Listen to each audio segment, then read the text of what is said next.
नमस्कार. अडीचच्या बातमीपत्रामध्ये मी ज्योती आंबेकर आपलं स्वागत करते. सुरुवातीला एक नजर ठळक बातम्यांवर.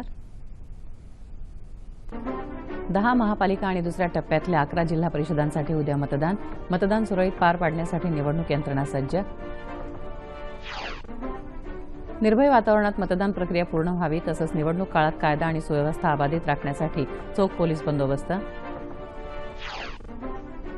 उत्तर प्रदेशातल्या 4थ्या आणि 5व्या टप्प्यातल्या निवडणुकीसाठी प्रचाराची लगबग वाढली. दिग्गजांच्या प्रचार सभांचा धडाका. संसदेप्रती लोकांना वाटणारा विश्वास हा लोकप्रतिनिधींच्या जबाबदार वर्तनावर अवलंबून, लोकसभा अध्यक्ष सुमित्रा महाजन यांचं प्रतिपादन. आणि नाशिकचा कांदा देशाच्या इतर भागात पाठवण्यासाठी आजपासून अतिरिक्त मालगाडी सोडण्याचा मध्य रेल्वेचा निर्णय. आता सविस्तर वृत्त. राज्यातल्या 10 महानगरपालिका, 11 जिल्हा परिषदा आणि त्याअंतर्गत येणाऱ्या 118 पंचायत समित्यांच्या उद्या होणाऱ्या निवडणुकीसाठी प्रशासन सज्ज झालं आहे. मतदान अधिकारी आणि कर्मचारी यांना मतदान साहित्याचं वाटप करण्यात आलं असून ते संबंधित मतदार केंद्रांवर नेलं जात आहे. राज्यघटनेनं बहाल केलेला मतदानाचा हक्क सर्व नागरिकांनी बजावावा तसंच निर्भयपणे मतदान करावं असं आवाहन राज्य निवडणूक आयोगानं केलं आहे. मतदान सुरळीत रीतीनं व्हावं तसंच या काळात कायदा आणि सुव्यवस्था चोख राहावी यादृष्टीनं पोलीस यंत्रणेनं आवश्यक ते सर्व उपाय योजले आहेत. उद्या निवडणूक होत असलेल्या महानगरपालिकांपैकी मुंबई वगळता ठाणे, उल्हासनगर, पुणे, पिंपरी चिंचवड, सोलापूर, नाशिक, अकोला, अमरावती आणि नागपूर या 9 महानगरपालिकांमध्ये बहुसदस्यीय प्रभाग पद्धती लागू झाल्यानं मतदान यंत्रांमध्ये काही बदल करण्यात आले आहेत. पांढरा, गुलाबी, पिवळा, निळा अशा 4 रंगांमध्ये उमेदवारांची नावं देण्यात आली आहेत. या नवीन यंत्रांद्वारे कसं मतदान करावं याची माहिती मतदान केंद्रांवर दिली जाईल असं निवडणूक अधिकाऱ्यांनी सांगितलं. सिंधुदुर्ग जिल्हा परिषदेच्या 50 जागा तसंच पंचायत समितीच्या 100 गणांसाठी उद्या होणाऱ्या मतदानाच्या पार्श्वभूमीवर जिल्हा प्रशासन सज्ज झालं आहे.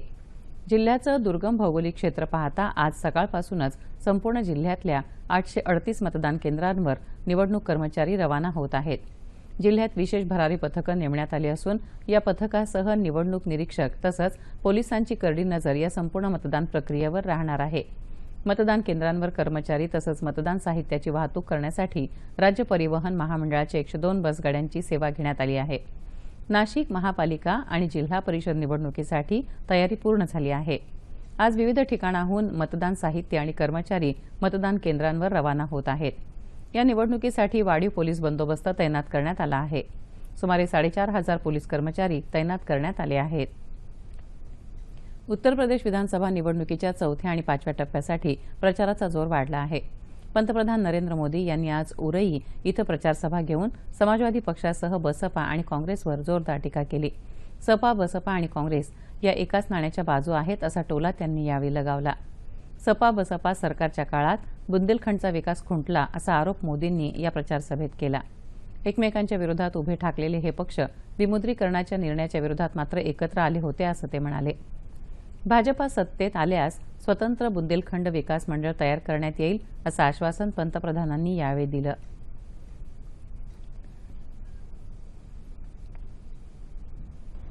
बुंदेलखंड की जो बर्बादी हुई है वो 5 साल में अगर ठीक करना है, यहां इतना बड़ा गड्ढा है कि बुंदेलखंड को उस गड्ढे में से बाहर निकालना है ना, तो अकेले लखनऊ का इंजन काम नहीं आएगा,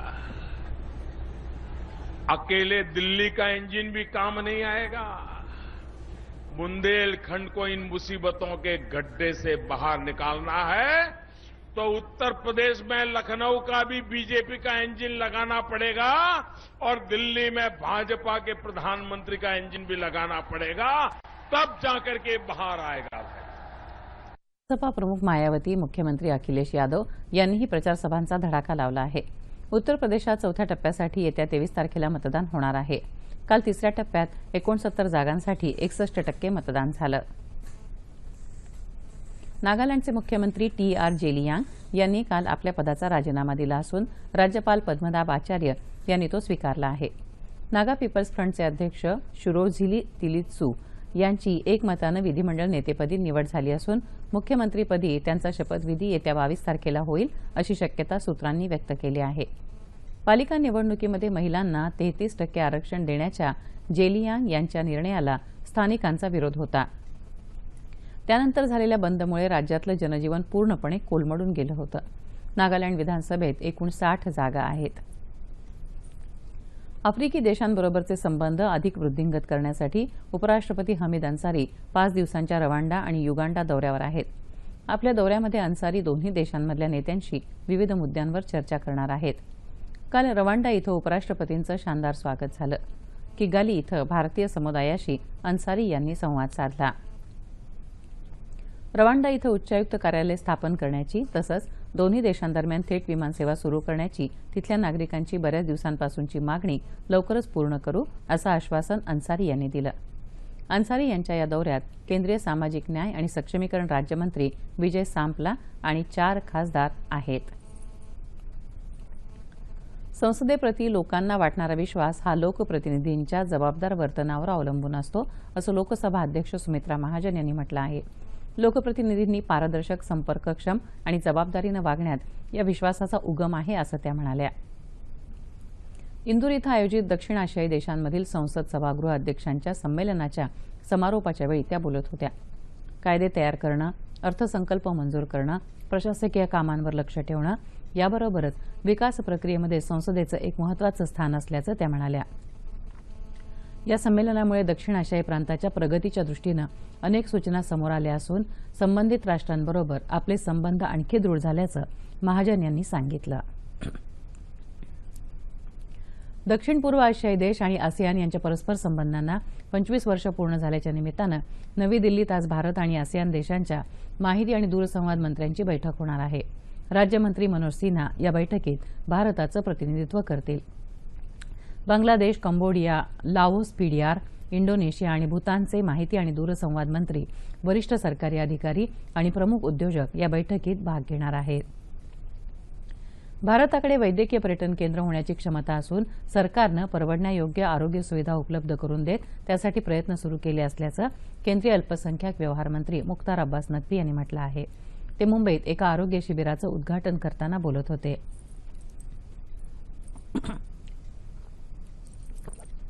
हृदयविकारांच्या उपचारासाठी वापरण्यात येणाऱ्या स्टेंटच्या किमती मोठ्या प्रमाणात कमी करून सरकारनं एक मोठं पाऊल उचललं असल्याचं ते म्हणाले. ग्रामीण भागात उत्तम आरोग्य सुविधा पुरवण्यासाठी सरकार युद्धपातळीवर प्रयत्न करत असल्याचं त्यांनी स्पष्ट केलं. वैद्यकीय व्यावसायिकांनी आपलं काम लोककल्याणाची चळवळ म्हणून करावं असं आवाहन त्यांनी यावेळी केलं. कर्मचारी भविष्य निर्वाह निधीचे व्यवहार येत्या 1 महिन्यापासून ऑनलाईन होण्याची शक्यता आहे.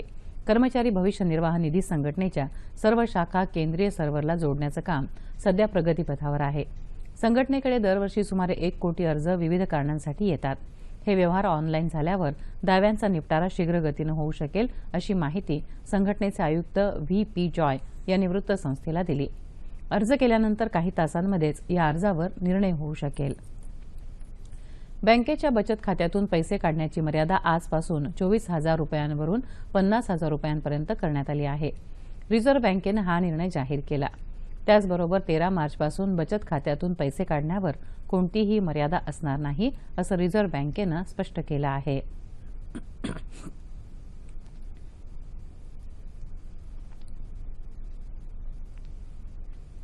2 लाख रुपयापेक्षा अधिक किमतीच्या दागिन्यांचा रोख खरेदीवर येत्या 1 एप्रिलपासून 1% TCS अर्थात उद्गम कर लागू होणार आहे.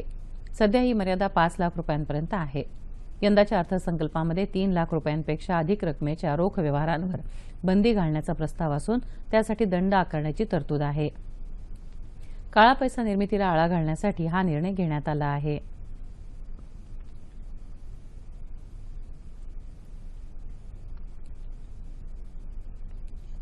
नाशिकहून देशाच्या इतर भागात कांदा पाठवण्यासाठी आजपासून अतिरिक्त मालगाडी सोडण्याचा निर्णय मध्य रेल्वेनं घेतला आहे.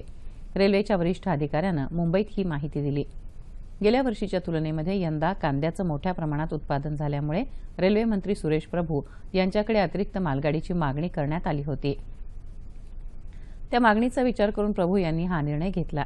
सध्या नाशिकहून 3 मालगाड्या सोडल्या जातात.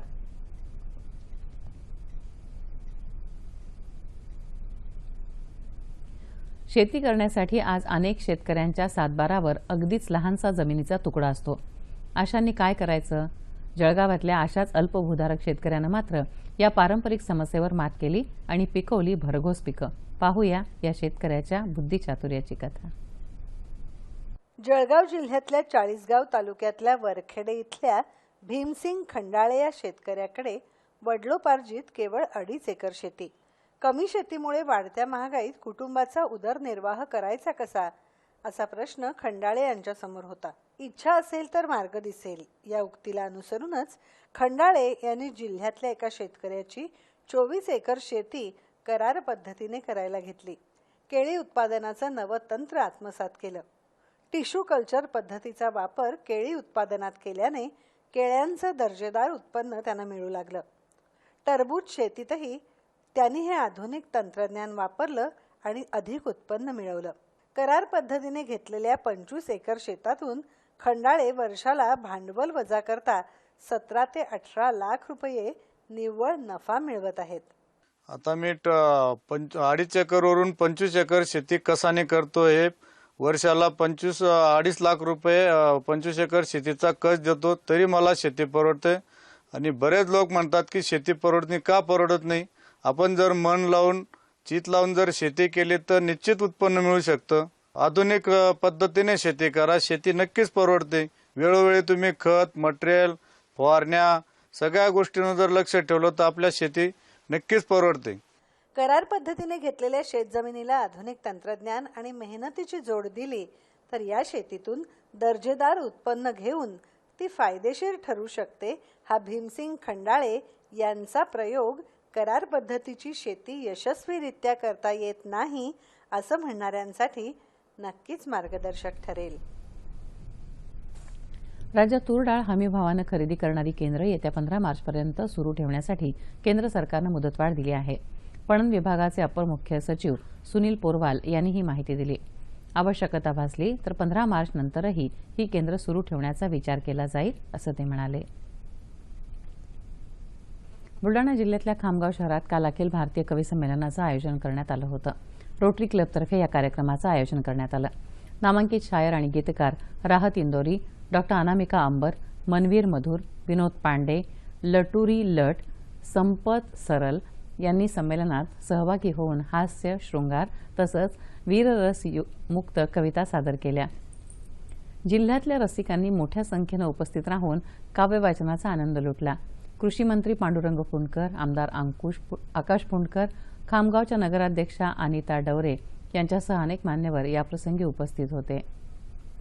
भूमि की माटी भी हम सबका चंदन है और पुनः आपको तैयार रहना है कि जिसकी जन्मभूमि की माटी भी हम सबका चंदन है, ऐसे वीर पराक्रमी को अपना शत शत वंदन है. ऐसे वीर पराक्रमी को अपना शत शत वंदन है.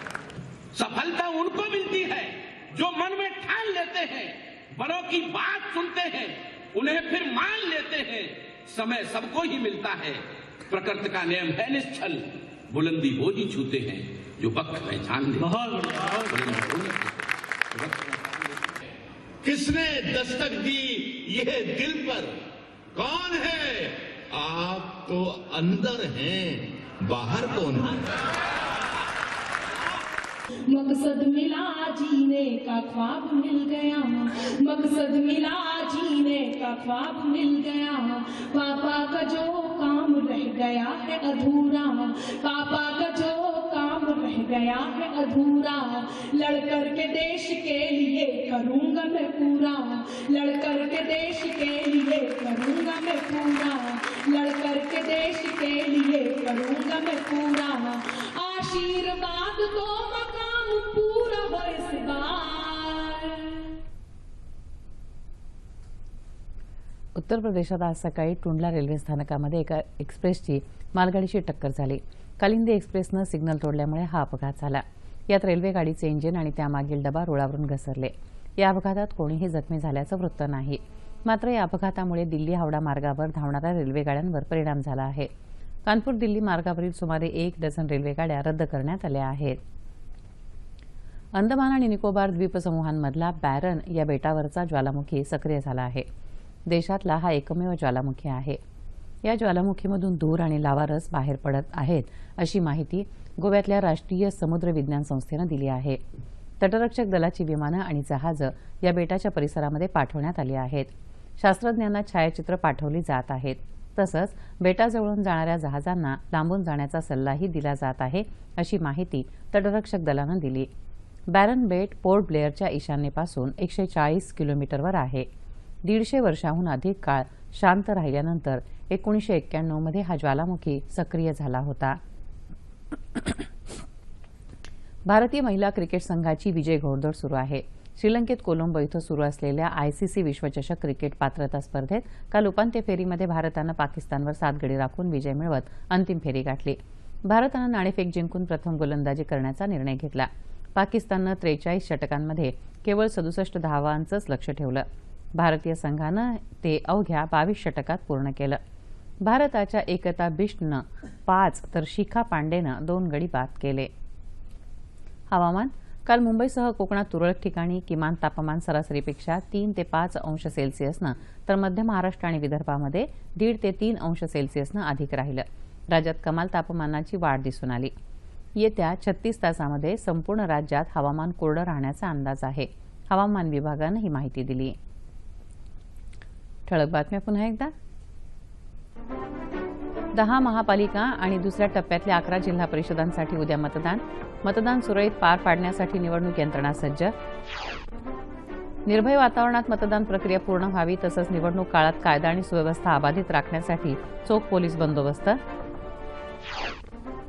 उत्तर प्रदेशातल्या 4थ्या आणि 5व्या टप्प्यातल्या निवडणुकीसाठी प्रचाराची लगबग वाढली. दिग्गजांचा प्रचार सभांचा धडाका.